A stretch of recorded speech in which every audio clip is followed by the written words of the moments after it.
কোটা সংস্কার আন্দোলনকে ঘিরে সারা দেশে সহিংসতায় নিহতদের আত্মার মাগফিরাত এবং আহতদের সুস্থতার জন্য মোনাজাত ও দোয়া অনুষ্ঠিত হয়েছে।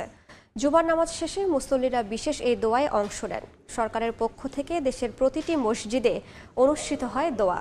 ধীরে ধীরে দেশের পরিস্থিতি স্বাভাবিক হওয়ায় সন্তুষ্টি প্রকাশ করেন মুসল্লিরা। রোববার দেশের সব মন্দির, প্যাগোডা ও গির্জায় অনুষ্ঠিত হবে বিশেষ প্রার্থনা।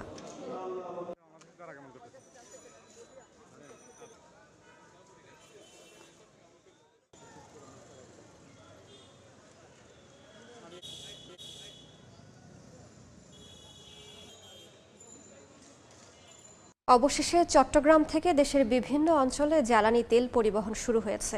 সকালে বিজিবির সশস্ত্র পাহারায় ঢাকা, সিলেট, চট্টগ্রামে দোহাজারী এবং হাটহাজারীতে পাঠানো হয় 64টি ওয়াগনবাহী 4টি ট্রেন।